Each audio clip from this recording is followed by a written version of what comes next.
Bucky here, and welcome back to 2x2 Kitchen. Today we're going to do hot cross buns. Yes, it's past Easter, but it is something I wanted to do because I am going to be doing my dough in a bread machine. This is one of my bread machines. They're very handy. They come in very useful for making many things, bread included, but specifically what I use them for is for making dough. Anything that has to be kneaded in a dough product, whether it's donuts or a loaf of bread, I use the dough setting on my bread maker and let it make the dough for me, and then I take it out, mold it into the shapes or whatever that I need, or let it rise in the oven or in the warm place for as long as it needs, and then bake them off. You could, if making bread, just put the ingredients in the bread machine, cook it, and walk away from it, and it'll make the bread and everything right in the bread machine itself, which is good. But my personal preference is to use the dough setting, whether I'm making bread or whatever I'm making. I will take it to the dough setting, then I will mold my bread into the shape that I would like. I like my bread in the loaf pan, looking more like a traditional loaf of bread as opposed to this tall column of bread that you get out of a bread machine. Either way is fine. It's just a matter of personal preference. So, okay, today we are going to do another quick thing to tell you. You don't have to use something that says bread machine recipe or a boxed or packaged bread machine mix for a bread machine. Any recipe that you want to put in a bread machine, you can. The rule of thumb that you're going to want to remember is when filling the little tin, you start with your liquids first, then put your dry ingredients, and if you're using yeast, you make a little well at the top of the dry ingredients, put in your yeast. Okay? Today, like I said, we're making hot cross buns. I am shy on a few ingredients, so we're making experimental hot cross buns. I don't have any bread flour, so I am using a combination because I just thought, you know, I'm going to put it out there and give this a try. I'm using a combination of whole wheat flour and self-rising flour. And the reason I'm using self-rising flour, even though I have all-purpose flour, is because I'm also a little shy on my yeast. So we are going to give this a go and see how she flies. Another couple of things, I'm going to be making these vegan. So by making them, to make them vegan, there's many things you can do to substitute eggs in a recipe, but I've chosen, and it works brilliantly well, is ground flaxseed with some water. It doesn't add a lot of calories, and it gives you what you need as far as an egg-like, you know, substitute that you can put in to your recipe. Also, another thing is a lot of people use cardamom in their hot cross buns. I do not have any cardamom, and I couldn't find any right offhand. So my combination is cinnamon, nutmeg, and allspice, which works brilliantly well. But you can actually, when you're making your hot cross buns, you can experiment with a few things. Another alteration I'm making is that I am not crazy about the candied fruit that goes into it. So I put raisins, and sometimes I also put dried cranberries. You, again, can substitute with other dried fruits, use the candied fruit, whatever you like, whatever works for you. So let's get started, okay? We have our bread maker here. This is a well-built, quite a nice little machine. We've taken the tin out of the machine and we're going to fill it up, okay? We're going to move this back a little bit so that perhaps you can see, my cheat sheet so that I can explain as we go along what we're doing. First thing I'm going to need to do is to get some hot water, so you can hear some water running. I'll be right back.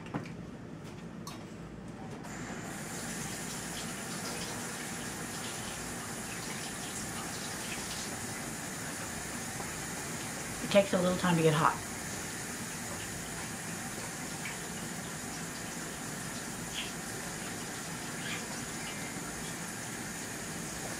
I promise I'll be right back. Ah, there we go.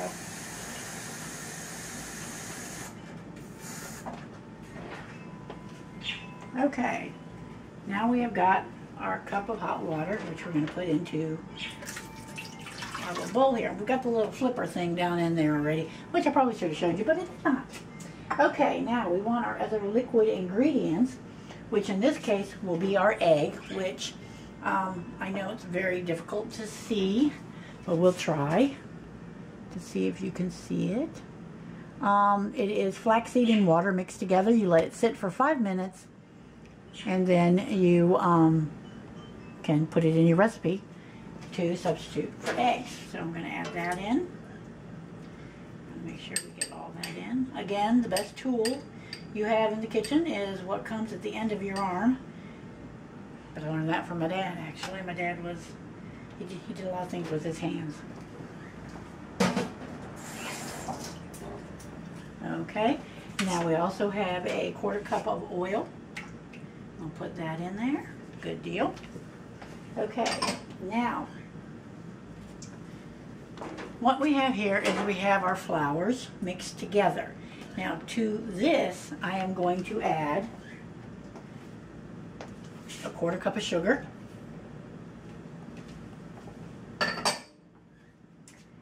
What the heck was this? This was, this is a 1/2 tablespoon of salt. 1/2 tablespoon of salt, in case you can't see that down there. Hopefully you can. And these are my spices. You got 1½ teaspoons of cinnamon. You've got a 1/4 teaspoon of nutmeg, and you have a teaspoon of ground allspice. And we just add that right to the top here. You don't have to do them off to the side like this or put them into the flour to start with. You can just put them into the bread maker, as the bread maker is going to mix them up, which is lovely. But I like to do it separate like this, because then I can kind of mix it a little bit, hopefully not make a huge mess, so that, to me, I feel like they're incorporated a little bit before they actually get into the mixer and into the bread machine. Okay, so we'll kind of mix these up just a hair, just a little bit. Careful not to make a mess. Okay, and now we are going to very carefully dump this right in on top of this. I'm trying to get it so you can see. Dump this right in on top of our liquid ingredients. Oops. Let's make this in a way that we don't, make a huge mess, which would be a lovely thing. Okay, just gently. Okay, it's going, it's going, it's going. Just kind of push it in gently. And if I weren't filming this, which hopefully you can see it. That's very awkward, isn't it? Okay, let's try it this way. Oh, see? Then we make a mess, but that's okay. We're going to put this right in here, just as gently as we can. That's what we were trying to avoid, was a big fallout, but that's okay. You know what? You're in the kitchen. You're going to make a mess. If you don't like messes, you shouldn't be cooking in the kitchen. Because whether you like it or not, I mean, even if you're the tidiest of persons, you're going to make a mess. Clean up right away, but you're going to make a mess. Okay. Whoop. Try to keep it from going off the edge again.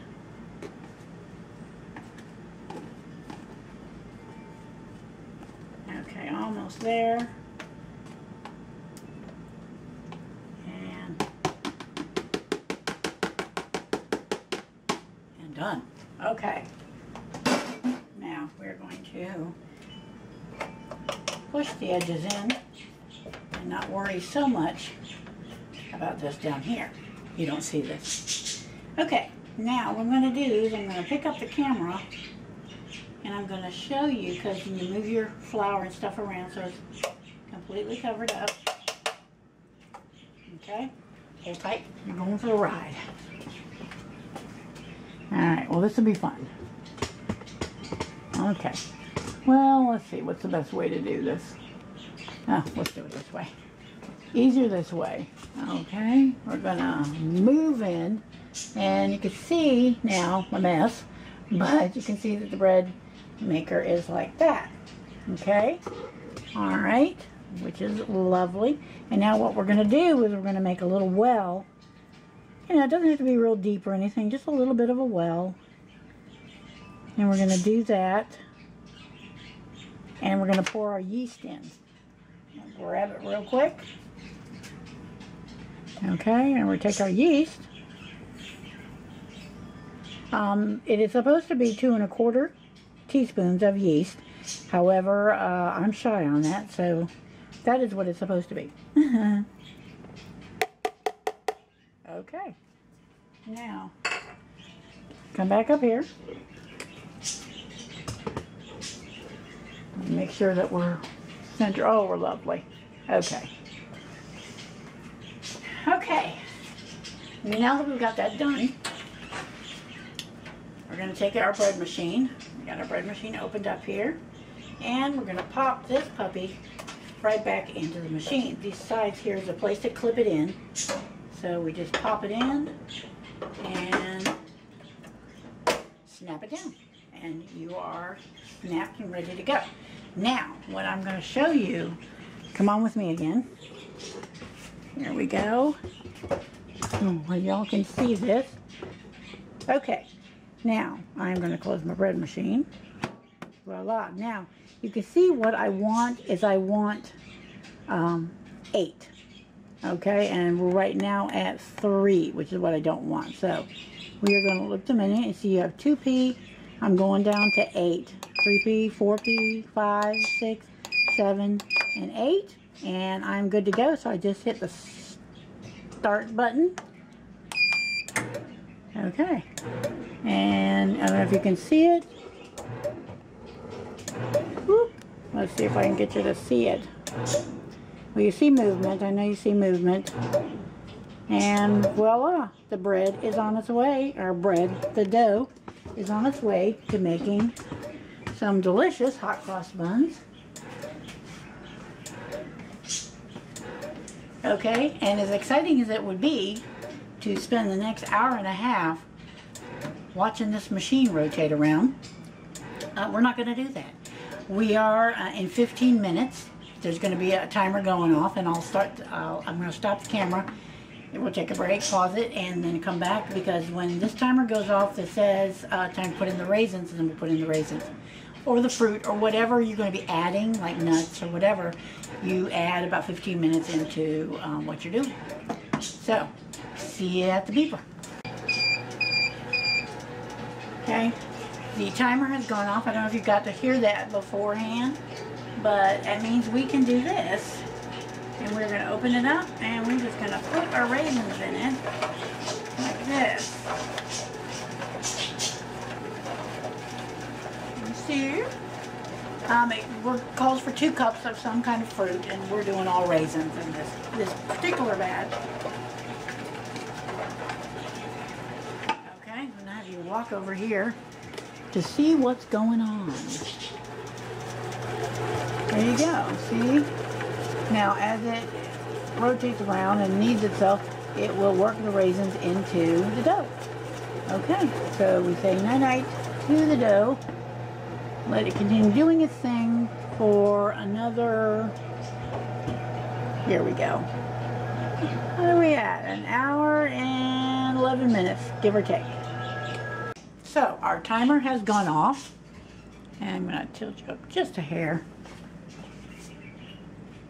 Well, nah, leave it down there. Hopefully, well, we'll start because I'm talking to you. Okay, our timer has gone off. We've taken our pan out of the bread maker, and we're going to put our dough down onto, I've got a pastry cloth. I've got my half sheet pan. I sprayed a little cooking spray on it. I've got my little thing of flour, so I have my flour. And for this particular thing, we have a scale here, because we are going to be weighing and making sure that each thing is just right. So what we're going to first do is I'm going to tilt the camera back down again a little bit, and we'll get started.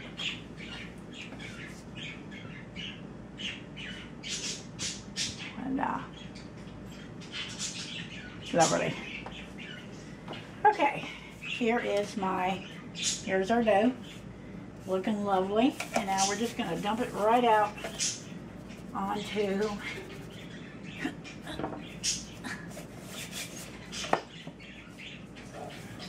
onto, it's coming. Gotta shake it, there we go. Okay, and then it falls right on out. And luckily, the little flipper thingy stayed in the bottom of the pan. Sometimes it comes with the dough out of the pan. But you just fish it out and go from there. All right, this looks lovely. I'm very, very pleased with how it looks. Now we're not gonna work it too much. We're just gonna put a little flour on it so it's not so sticky. We have our cutter. And we're just going to cut like that. Okay. And what we're going for, normally when I do this, I make 2-ounce sizes. This time I'm going to only do 1-ounce balls. So as you'll see, one, I like them and I want to try to keep the calorie count down. And I'm going to go for a smaller size this time. So we just go cut like this, cut a piece off, and put it on scale. Scale says 1.8, so we're going to trim that down a little bit. Still a little much. Trim it down. We do a lot of trimming and back and forth. Once we know what we're doing,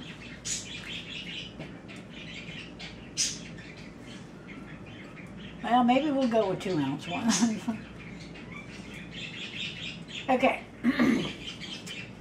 Pretty small, but we're gonna go with it. I'm gonna keep with my guns there. Okay, and then we'll check that parts and pieces. Not much. Okay.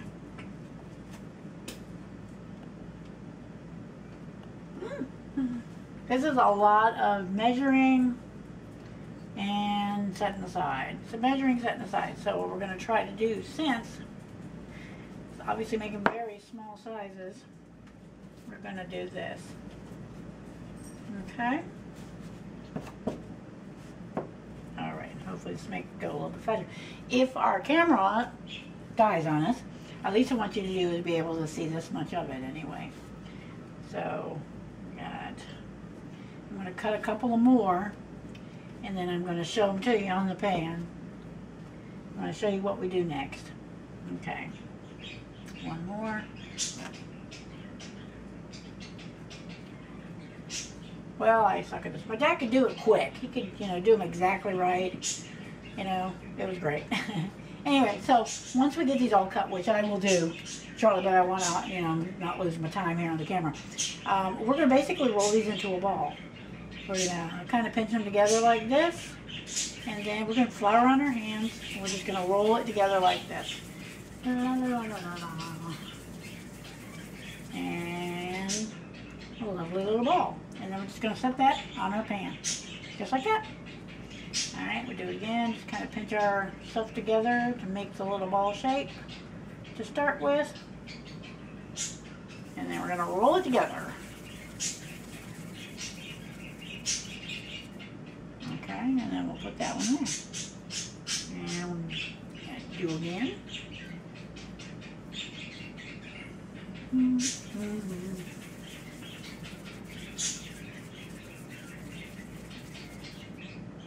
Okay. And make a lovely little ball shapes. And they can be touching, it's okay. It's okay to have them touching. I'll do the last one. This one was parts and pieces, but you just pinch it together like so. Pinch it together like so. And smooth it out this way. And boom. Okay. I'll give it a little bit of space. Okay. Now, I'm going to take and continue this on. Okay.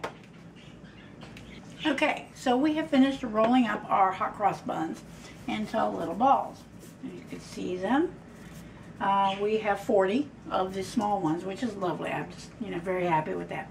So now what we're going to do is we're going to cover it lightly with saran wrap. We're going to throw it into our oven, which we have, it's a warm place, and they're going to sit there for probably, we're going to look at them at 30 minutes. They may have to rise anywhere from 30 minutes to an hour before they get puffy like we like them. So we'll grab our saran wrap, which is handy dandy right here. And anybody who's worked with saran wrap knows it's a pain in the butt to tear. Saran wrap makers, you need to fix this. Either that or I just need to get better at it. So what I'm going to do is I'm going to kind of do a little bit of a flour thing on them here, like this, sorry. And that way, hopefully we'll keep them from sticking to the hot cross buns while they're in the oven. Rising. Alright, okay. It doesn't have to cover it perfectly, you just want it covered a bit. So, we're going to, well, alright now. There. Okay. Now, we are going to slip these puppies into the oven to let them rise. Alright. And here we go. Okay, like I said, that's got to be perfect. It has to be there. Alright. And put them on this shelf. Get in there. There you go. Okay.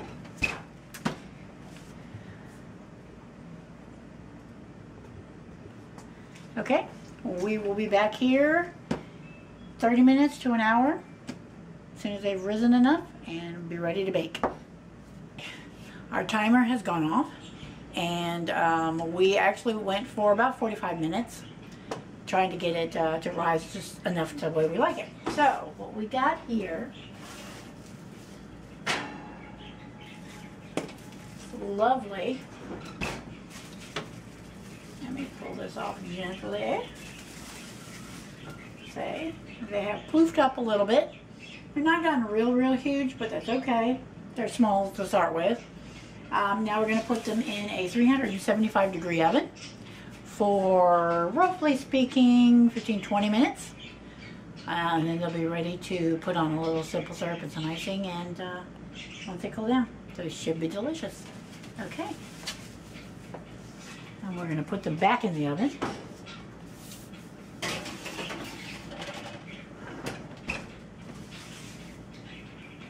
And we're going to turn the oven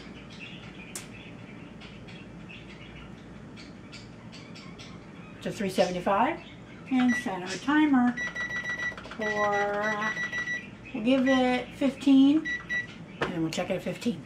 Okay? Okay, it has been a total of, how long has it been? I want to say about 28 minutes, maybe a little bit longer altogether. So, we are taking them out of the oven.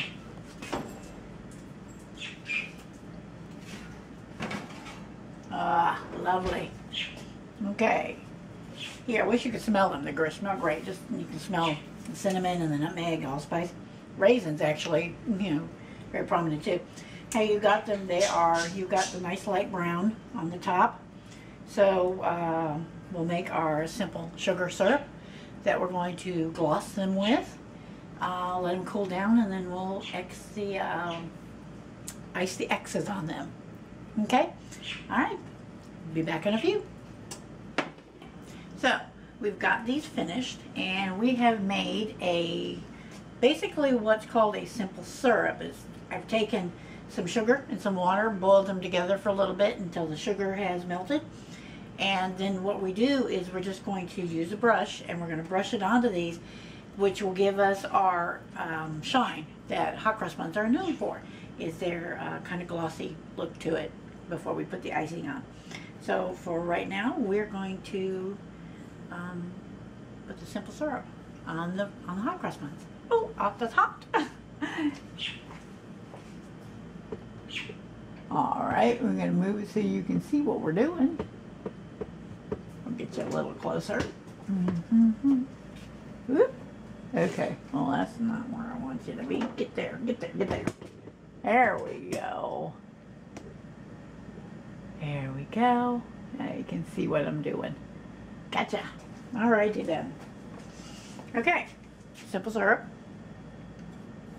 Just take our brush like this, and we're just going to do it right over the top of them like this. Okay, we just make it nice and pretty and shiny.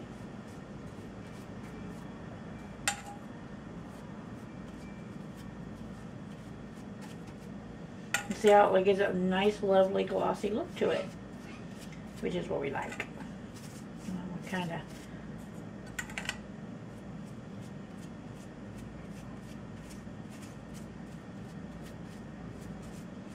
because I mean there are some people who prefer it to not have the gloss on it. I like it. I like it to have the shine. And not exactly sure what one would normally do, but trying to keep it vegan, I found this method online, and it gives exactly what I want it to do. And we're not adding egg white or egg wash or any of that, or honey or any of that stuff that would not be considered vegan.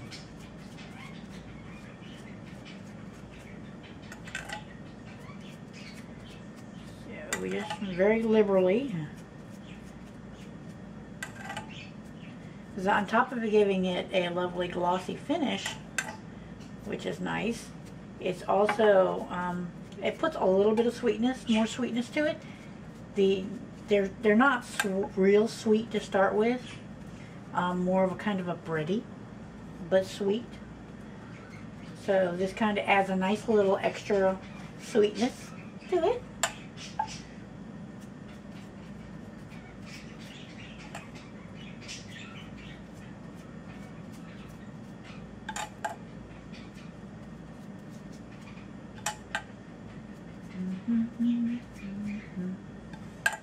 Oh, about the same minute. That would not be good.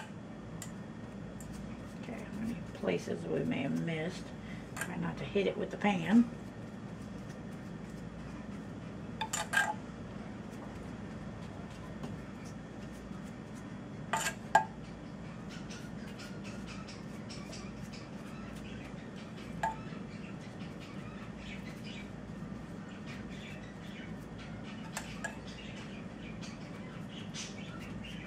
Usually we're going to put this on. They're still quite hot. They haven't cooled down very much at all. But you really want to put this on when it is still warm. Okay.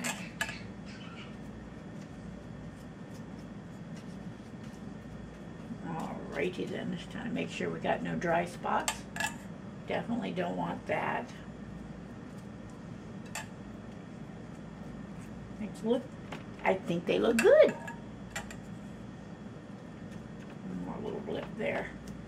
I think we're good. Okay.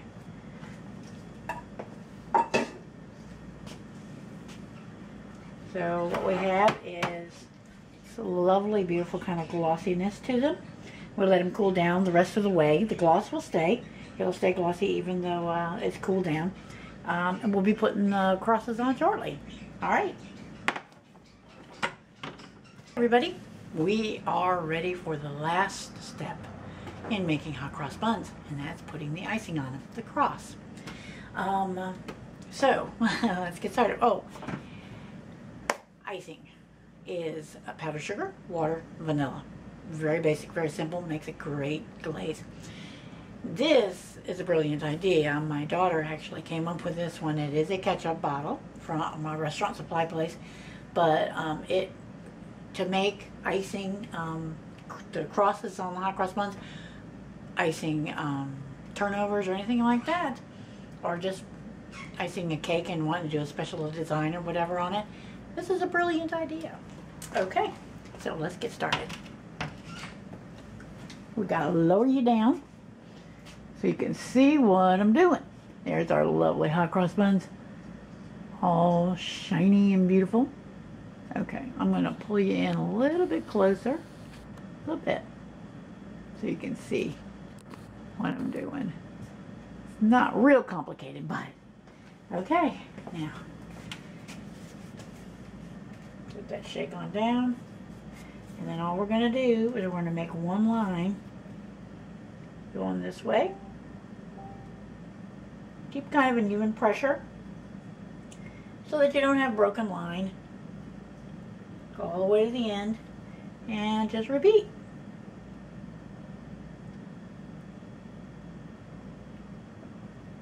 Okay.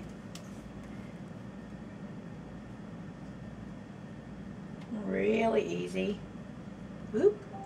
A little crookedy, but okay. Now we're going to go the opposite direction, so you can see how that ends up looking.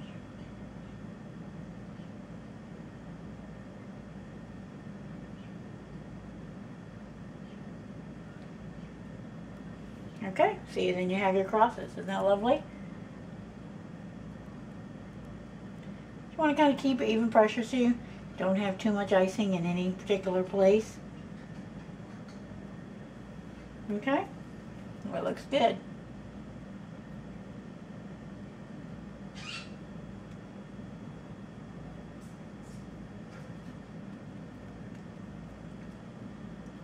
And we'll finish this up here real quick.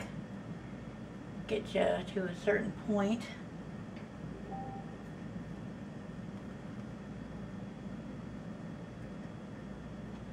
So you can see what we're doing. Oop, kind of missed it a little light on that one. So we'll give it a little extra oomph there in the middle. Okay, now we'll finish that up here shortly, but you get the idea of what we're doing, and we make our lovely crosses on it.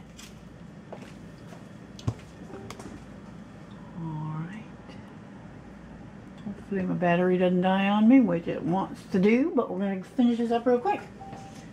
Okay, now's the testing time. This is Bucky at Bucky's Bites and Bits.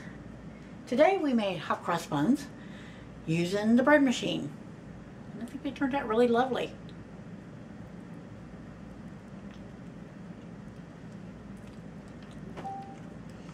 It tastes delicious. The whole wheat flour and the flaxseed give it some new levels of taste, but it's good. It's very good. So join us again next week for another episode of 2x2 Kitchen. I'm Bucky. Thanks for being here. Subscribe below, and we'll see you next time.